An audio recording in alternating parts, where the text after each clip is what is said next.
Nous devons enchaîner, et nous passons maintenant au renforcement des compétences des personnes, avec tout d'abord la qualité. Pour la qualité, il nous fallait une femme de qualité, c'est Françoise Chevrol de l'AFNOR, qui s'est chargée de ces sessions de formation, ces réflexions sur la qualité.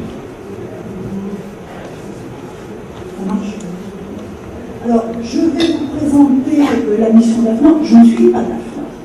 J'ai sous-traité le projet pour l'AFNOR, mais je ne suis pas d'AFNOR. Nous sommes intervenus sur ce projet à 6 experts au nom de l'AFNOR, plus 3 responsables qualité français appartenant à des institutions diverses et qui sont intervenus sur des méthodes particulières ou des démarches particulières.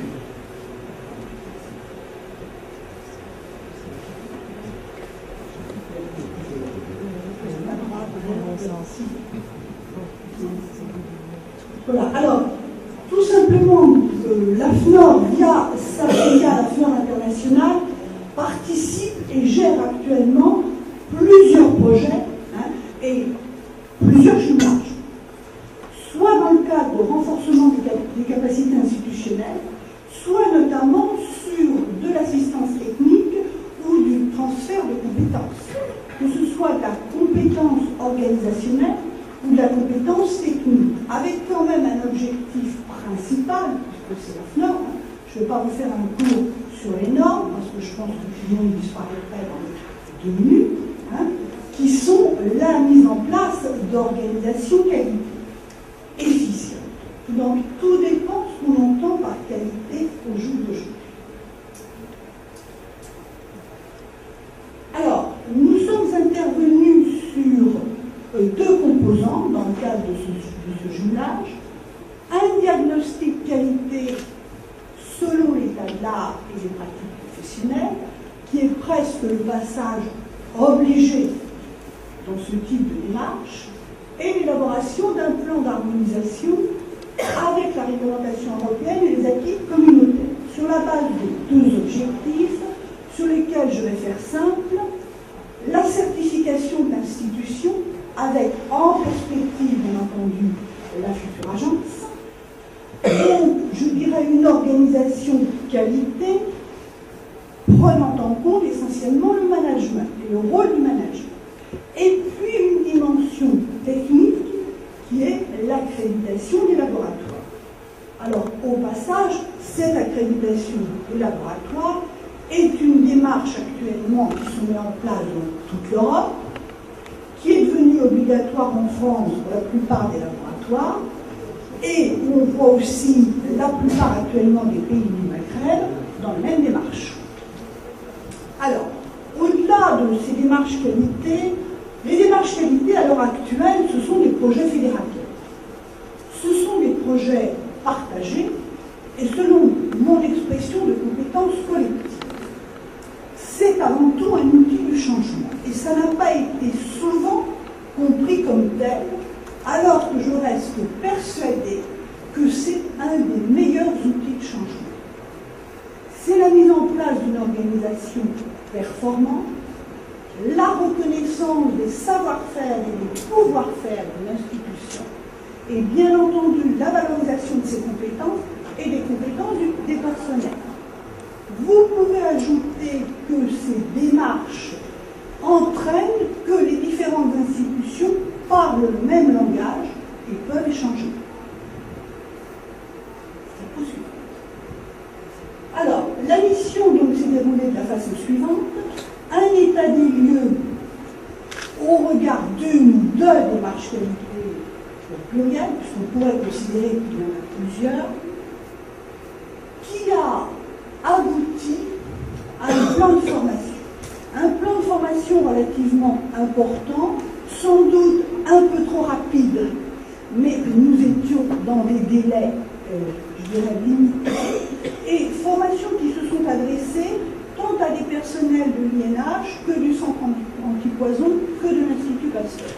Alors, une partie qui était sur la sensibilisation de l'ensemble des personnels et qui a été réalisée par les 3 qualiticiens dont je vous parlais tout à l'heure, qui travaillent en France et qui ont tous réalisé dans leurs institutions des démarches de certification et d'accréditation. Donc là, on a eu des échanges très riches. Et je dirais des échanges pratiques. Et puis, l'ensemble des formations à la qualité, donc, qui se sont déroulées de septembre 2009 à septembre 2010. Alors, vous avez l'ensemble des démarches. Alors, vous voyez que c'est quand même, je dirais, un ensemble de formations relativement important où on a essayé à 6 experts de couvrir tous les pans de la qualité avec une réelle montée en charge. L'objectif était de partir de formations de base, et si vous regardez les 2 premières, le management de projet et l'approche processus ne sont pas vraiment des formations à la qualité, c'est de l'organisation à l'état pur. L'hygiène, bien entendu, compte tenu de ce type d'activité, et après, vous avez le déploiement des normes, allant jusqu'à des exigences, je dirais, la formation à des exigences techniques relativement pointues sur les 2 dernières.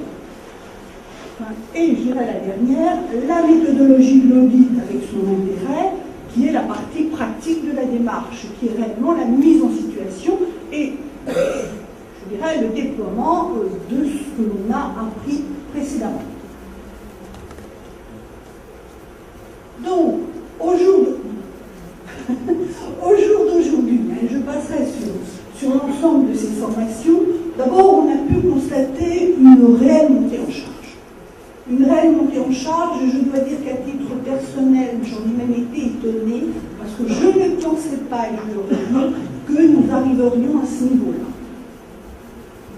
Compte tenu de la cadence, c'est-à-dire que ces formations se sont déroulées de mois en mois, et entre 2 formations, je dirais qu'il faut avoir digéré, assimilé, sinon analysé, la précédente.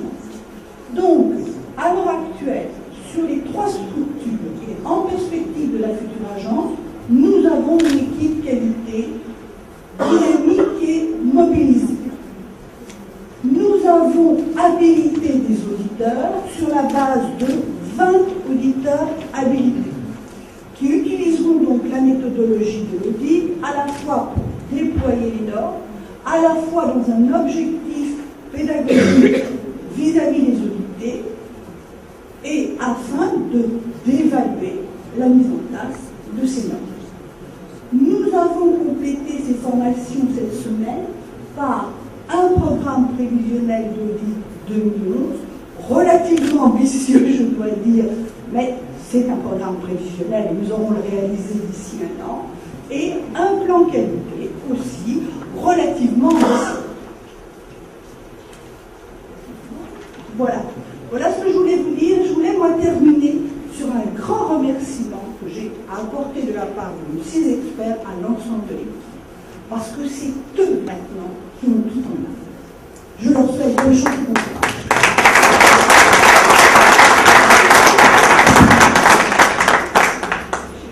Je ne connais pas le degré de confidentialité de l'information que je vais vous divulguer, mais